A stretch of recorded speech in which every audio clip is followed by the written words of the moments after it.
श्री आदित्य कवचम्। अस्य श्री आदित्य कवच स्तोत्र महामन्त्रस्य अगस्त्यो भगवान् ऋषिः अनुष्टुप् छन्दः। आदित्यो देवता श्रीं बीजं नीं शक्तिः सूं कीलकं मम आदित्य प्रसाद सिद्ध्यर्थे जपे विनियोगः। ध्यानम् जपा कुसुम संकासं द्विभुजं पद्महस्तकं सिन्दूराम्बरमाल्यं च रक्तगन्धानुलेपनं माणिक्यरत्नखचित सर्वाभरणभूषितं सप्तास्वरतमावाहं तु मेरुं चैव प्रदक्षिणं देवासुरवरैर्वन्द्यं गृणिभिः परिसेवितं ध्यायेत् पठेत् सुवर्णाभां सूर्यस्य कवचं मुदा। कवचम् गृणिः पातु शिरोदेशे सूर्यः पातु ललाटकम् आदित्यो लोचने पातु श्रुति पातु दिवाकरः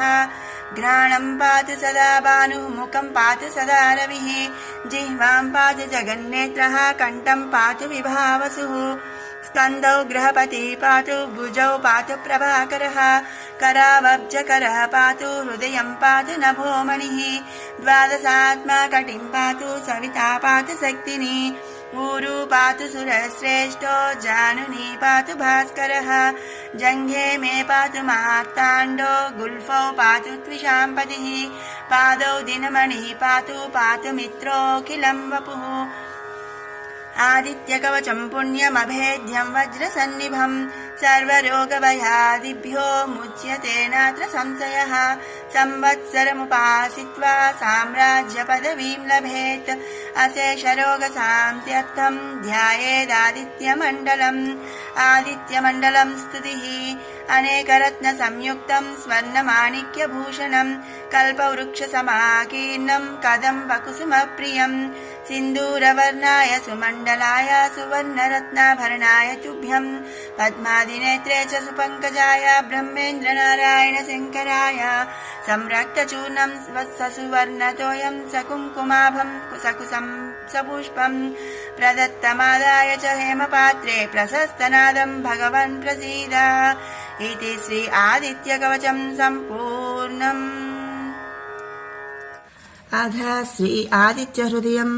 ध्यानम् ध्येय सदा सवितृमण्डलमध्यवर्ती नारायण सरसिजासिन सन्निविष्टः केयूरवान् मकरकुण्डलवान् किरीटी हारहिरण्मयवपुद्रुत शङ्खचक्रः स्तोत्रम् ततो युद्धपरिश्रान्तं समरे चिन्तया स्थितं रावणं जागृतो दृष्ट्वा युद्धाय समुपस्थितं दैवतैश्च समागम्य द्रष्टुमभ्यागतोरणम् उपागम्य ब्रवीद्रामामगस्त्यो भगवान् ऋषिः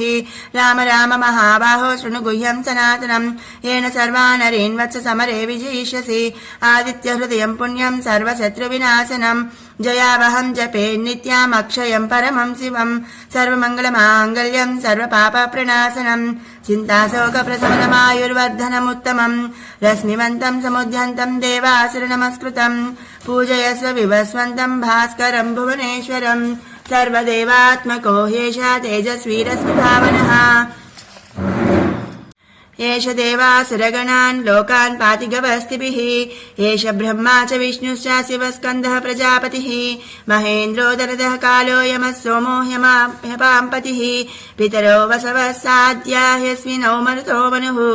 वायुर्वह्निः प्रजा प्राणाऋतकर्ता प्रभाकरः आदित्य सविता सूर्यः खगः पूषा गभस्तिमान् सुवर्ण सदृशो भानु स्वर्णरेता दिवाकरः हरितस्व सहस्राक्षि सप्त सप्तैर्मरीचिमान् तिमिरोन्मथनः शम्भुः स्पष्टा मार्ताण्ड अंशमान् हिरण्यगर्भः शिशिरस्तवनो भास्करो रविः अग्निगर्भोदिते पुत्रः शङ्खः शिशिरनाशनः व्योमनाथस्तमो भेदिरुग्यजुस्सामपारगः घनवृष्टिरपां मित्रो विन्ध्यवीधि प्लवङ्गमः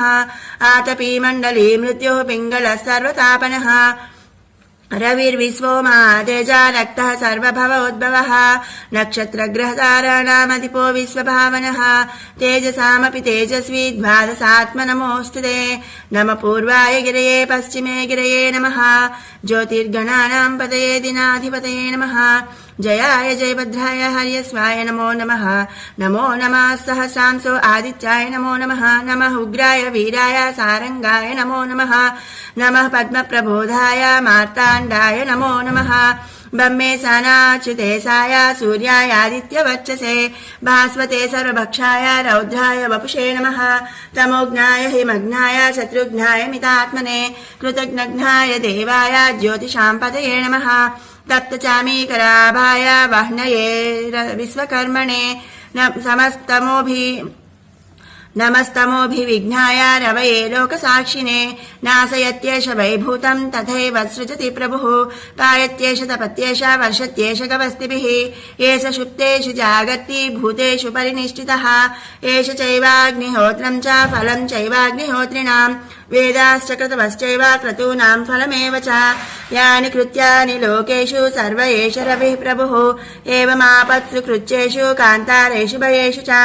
कीर्तयन् पुरुषः कश्चिन्नावसीदति राघव पूजयस्वैनवेकाग्रो देवदेवं जगत्पतिम् एतत्त्रिगुणितं जप्त्वा युद्धेषु विजयिष्यसि अस्मिन् क्षणे महाबाहो रावणं त्वं वदिष्यसि एवमुक्त्वा तथागस्त्यो जगाम च यथागतम् एतत् श्रुत्वा महातेजा नष्टशोकोऽभवत् तथा धारयामास सुप्रीतो राघवः प्रयतात्मवान् आदित्यं प्रेक्ष्य जप्त्वा तु परं हर्षमवाप्तवान् त्रिराचम्य शुचिर्भूत्वा धनुराधाय वीर्यवान् रावणं प्रेक्ष्य हृष्टात्मा युद्धाय समुपागतम् सर्वयत्नेन महता वधे तस्य द्रुतोऽभवत् अधरविरवर्धनिरीक्ष्य रामं मुदितमनाः परमं प्रहृष्यमानः निशिचरपति संशयं विदित्वा सुरगणमध्य गतो वचस्त्वरेति इति श्री आदित्यहृदयं सम्पूर्णम् श्रीसूर्याष्टकम् आदिदेव नमस्तुभ्यं प्रसीद मम भास्करा दिवाकर नमस्तुभ्यं प्रभाकर नमोऽस्तुते सप्तास्वरधमारूढं प्रचण्डं कश्यपात्मजं श्वेतपद्मधरं देवं तं सूर्यं प्रणमाम्यहं लोहितं रथमारूढं सर्वलोकापितामहं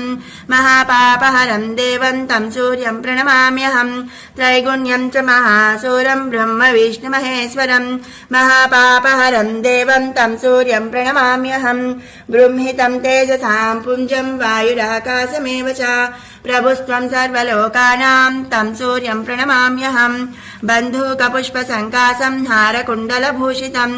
एकचक्रधरं देवं तं सूर्यं प्रणमाम्यहं तं सूर्यं लोककर्तारं महातेजः प्रदीपनम् महापापहरं देवं तं सूर्यं प्रणमाम्यहं श्रीविष्णुं जगतां नाथं ज्ञानविज्ञानमोक्षधं महापापहरं देवं तं सूर्यं प्रणमाम्यहं सूर्याष्टकं पठेन् नित्यं ग्रहपीडाविप्रणाशनम् अपुत्रो लभते पुत्रं दरिद्रो धनवान् भवेत् आमिषं मधुपानं च यः करोति रवेद्दिने सप्तजन्म भवेद्रोगी जन्म जन्म दरिद्रता स्त्रीतैलमधुमांसानि एत्यजन्ति रवेद्दिने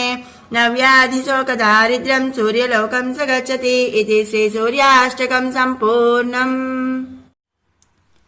श्री आदित्यकवचम् अस्य श्री आदित्यकवचस्तोत्रमहामन्त्रस्य अगस्त्यो भगवान् ऋषिः अनुष्टुप् छन्दः आदित्यो देवता श्रीं बीजं नीं शक्तिः सूं कीलकं मम आदित्यप्रसादसिद्ध्यर्थे जपे विनियोगः ध्यानम् जपाकुसुमसङ्कासं द्विभुजं पद्महस्तकं सिन्दूराम्बरमाल्यं च रक्तगन्धानुलेपनं माणिक्यरत्नखचित सर्वाभरणभूषितं सप्तास्वरतमावाहं तु मेरुं चैव प्रदक्षिणम् देवासुरवरैर्वन्द्यं गृणिभिः परिसेवितं ध्यायेत् पठेत् सुवर्णाभां सूर्यस्य कवचं मुदा कवचम्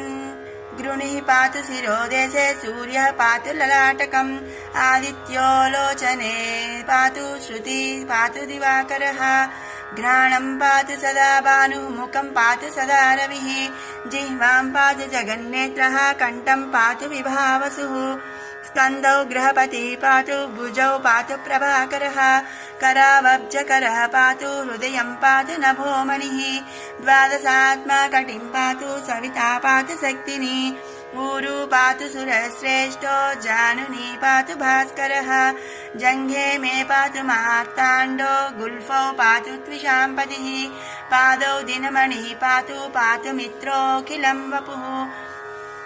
आदित्यकवचं पुण्यमभेद्यं वज्रसन्निभं सर्वरोगभयादिभ्यो मुच्यते नात्र संशयः संवत्सरमुपासित्वा साम्राज्यपदवीं लभेत् अशेषरोगशान्त्यर्थं ध्यायेदादित्यमण्डलम् आदित्यमण्डलं स्तुतिः अनेकरत्नसंयुक्तं स्वर्णमाणिक्यभूषणं कल्पवृक्षसमाकीर्णं कदम्बकुसुमप्रियं सिन्दूरवर्णाय सुमण्डलाय सुवर्णरत्नाभरणाय तुभ्यं पद्मादिनेत्रे च सुपङ्कजाय ब्रह्मेन्द्रनारायण शङ्कराय संरक्तचूर्णं ससुवर्णतोयं सकुङ्कुमाभं सकुसं सपुष्पं प्रदत्तमादाय च हेमपात्रे प्रशस्तनादं भगवन् प्रसीद इति श्री आदित्यकवचं सम्पूर्णम्। अथ श्री आदित्यहृदयं ध्यानं ध्येय सदा सवितृमण्डलमध्यवर्ती नारायण सरसिजासिन सन्निविष्टः केयूरवान् मकरकुण्डलवान् किरीटी हारहिरण्मयवपुद्रुत शङ्खचक्रः स्तोत्रं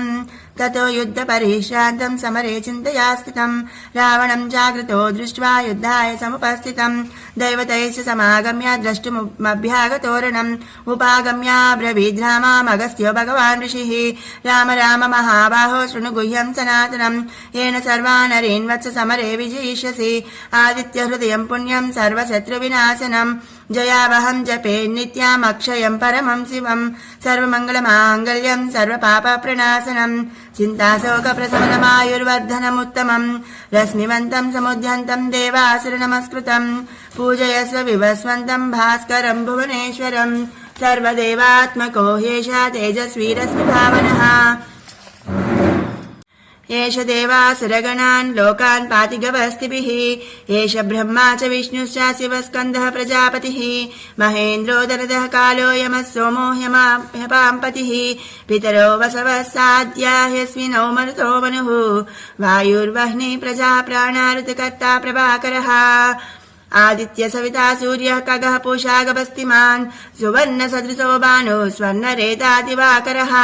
हरितस्व सहस्राक्षि सप्त सप्तैर्मरीचिमान् तिमिरोन्मथनः शम्भुः स्पष्टा मार्ताण्ड अंशमान् हिरण्यगर्भः शिशिरस्तवनो भास्करो रविः अग्निगर्भोदिते पुत्रः शङ्खः शिशिरनाशनः व्योमनादस्तमो भेदिरुग्यजुस्सामपारगः घनवृष्टिरपां मित्रो विन्ध्यवीधिप्लवङ्गमः आतपी मण्डली मृत्युः पिङ्गलः सर्वतापनः रविर्विश्वोमा तेजा रक्तः सर्वभवोद्भवः नक्षत्रग्रहताराणामधिपो विश्वभावनः तेजसामपि तेजस्वी द्वादशात्मनमोऽस्तु ते नमः पूर्वाय गिरये पश्चिमे गिरये नमः ज्योतिर्गणानां पतये दिनाधिपतये नमः जयाय जयभद्राय हर्यस्वाय नमो नमः नमो नमः सहस्रांशो आदित्याय नमो नमः नमः उग्राय वीराय सारंगाय नमो नमः नमः पद्मप्रबोधाय मार्ताण्डाय नमो नमः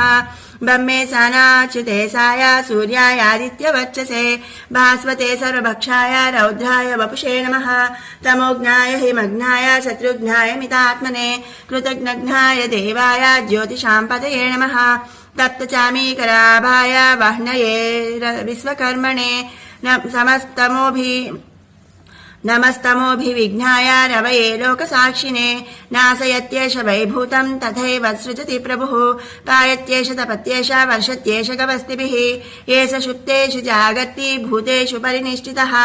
एष चैवाग्निहोत्रं च फलं चैवाग्निहोत्रिणां वेदाश्च क्रतवश्चैव क्रतूनां फलमेव च यानि कृत्यानि लोकेषु सर्व एष रविः प्रभुः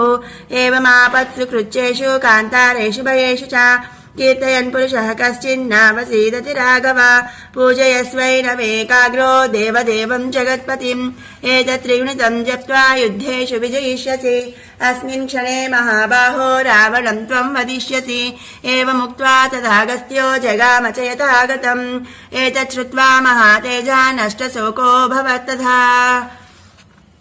धारयामास सुप्रीतो राघवः प्रयतात्मवान् आदित्यं प्रेक्ष्य जप्त्वा तु परं हर्षमवाप्तवान् त्रिराचम्य शुचिर्भूत्वा धनुराधाय वीर्यवान् रावणं प्रेक्ष्य हृष्टात्मा युद्धाय समुपागतम्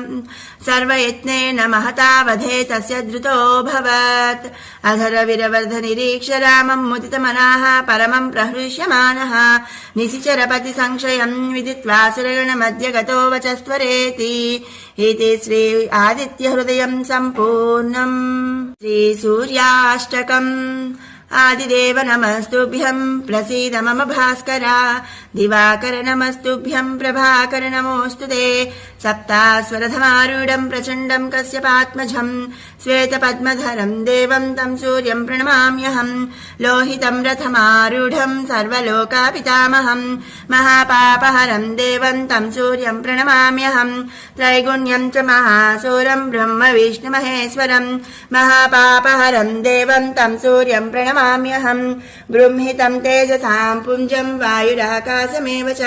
प्रभुस्त्वम् सर्वलोकानाम् तम् सूर्यम् प्रणमाम्यहम् बन्धूकपुष्पसङ्कासम् हारकुण्डलभूषितम् एकचक्रधरम् देवम् तम् सूर्यम् प्रणमाम्यहम् तम् सूर्यम् लोककर्तारम् महातेजः प्रदीपनम् महापापहरम् देवम् तम् सूर्यम् प्रणमाम्यहम् श्रीविष्णुम् जगताम् नाथम् ज्ञानविज्ञानमोक्षधम् महापापहरम् देवम् तम् सूर्यम् प्रणमाम्यहम् सूर्याष्टकम् पठेन्नित्यम् ग्रहपीडा प्रणाशनम् अपुत्रो लभते पुत्रम् दरिद्रो धनवान् भवेत् आमिषम् मधुपानम् च यः करोति रवेद्दिने सप्तजन्म भवेद्रोगी जन्म जन्म दरिद्रता स्त्रीतैलमधुमांसानि एत्यजन्ति रवेद्दिने नव्याधिशोकदारिद्र्यम् सूर्यलोकम् स गच्छति इति श्रीसूर्याष्टकम् सम्पूर्णम्।